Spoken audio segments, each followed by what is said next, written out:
एकदम आएगा आएगा आएगा आएगा। हेलो नमस्ते प्रणाम। और हम बानी मंत्रा स्टूडियो से दीपक दिलकश और हमारे साथ है बहुत ही प्यारी सिंगर बिंदु श्री जी और साथ में प्यारे भाई गोधरानंद। तो आप सब बताइए कैसे हैं आप सब। और हम लोग का वीडियो का जो प्यार आप सब दे रहे हैं बहुत ही खुशी हो रहा है और काफी आशीर्वाद मिल रहा है हम लोग को। इसके लिए आप लोगों को तहे दिल से धन्यवाद।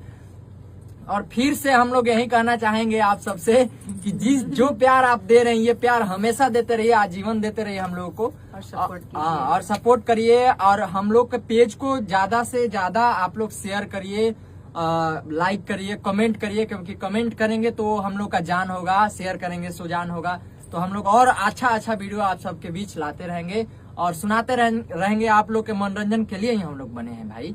तो हम लोग यही काम करने के लिए आए हैं और यही करेंगे। आप सब प्लीज हम लोग को लाइक, कमेंट और शेयर जरूर, ये 3 चीज दे दीजिए आप लोग बस। और फिर मिलते हैं दूसरे वीडियो में, तब तक के लिए प्रणाम।